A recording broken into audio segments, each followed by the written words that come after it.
Assalamualaikum warahmatullahi wabarakatuh. Nama saya Safa Kamila Lia Putri dari Prodi Manajemen. NIM saya 2892050032. Di sini saya akan membahas tentang bab 1, yaitu tentang teori-teori etika. Yang pertama tentang pengertian etika. Pengertian etika adalah adat istiadat atau kebiasaan hidup yang baik pada diri seorang, kelompok, maupun masyarakat yang berkaitan dengan nilai-nilai, tata cara hidup yang baik, aturan hidup yang baik, dan segala kebiasaan yang dianut dan diwariskan dari satu orang ke orang lain dan dari satu generasi ke generasi lain.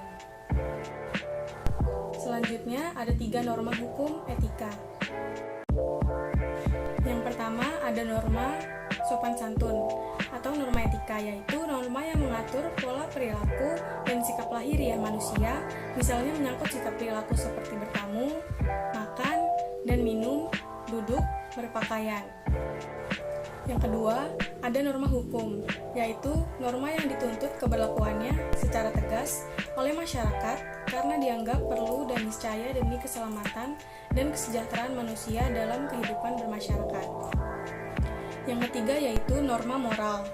Norma moral adalah aturan mengenai sikap dan perilaku manusia yang menyangkut aturan tentang baik buruknya, adil tidaknya, tindakan dan perilaku manusia sejauh ia dilihat sebagai manusia. Selanjutnya ada 2 teori etika. Yang pertama adalah teori deontologi. Etika deontologi berasal dari kata Yunani yaitu deon, berarti kewajiban, dan logos berarti ilmu atau teori.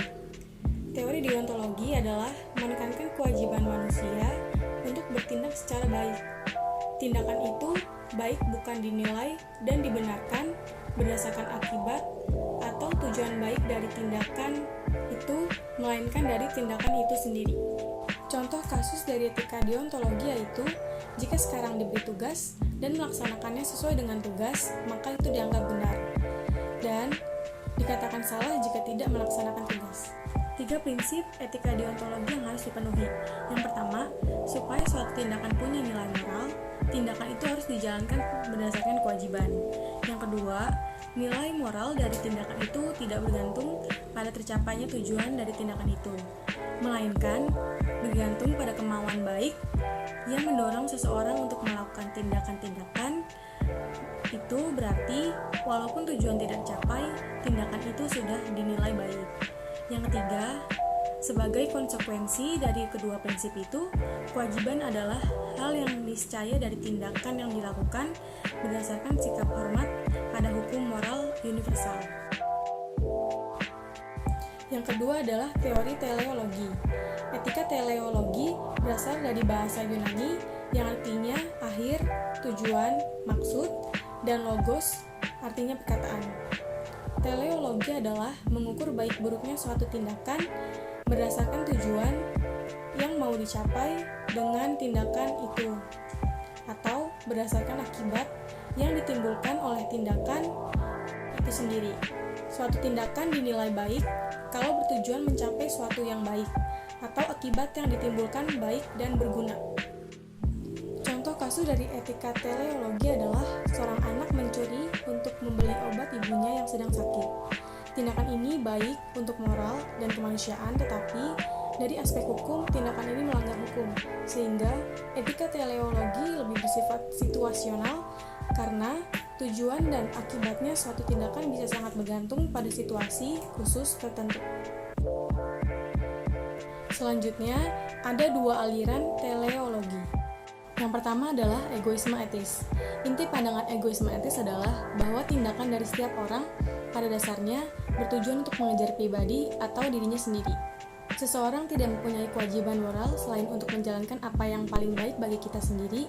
Jadi, menurut egoisme etis, seseorang tidak mempunyai kewajiban alami terhadap orang lain. Meski mementingkan dirinya sendiri, bukan berarti egoisme etis menafikan tindakan menolong. Mereka yang egoisme etis tetap saja menolong orang lain, asal kepentingan diri sendiri itu bertautan dengan kepentingan orang lain. Yang kedua, ada utilitarianisme.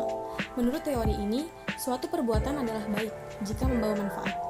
Tapi manfaat itu harus menyangkut bukan saja 1-2 orang, melainkan masyarakat sebagai keseluruhan. Sebaliknya, yang jahat atau buruk adalah yang tak bermanfaat, tak berfaedah, dan merugikan.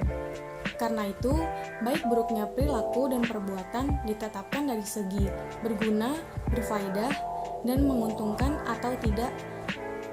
Dari prinsip ini, tersusunlah teori tujuan perbuatan. Sekian presentasi yang bisa saya sampaikan. Mohon maaf jika ada kesalahan kata. Wassalamualaikum warahmatullahi wabarakatuh.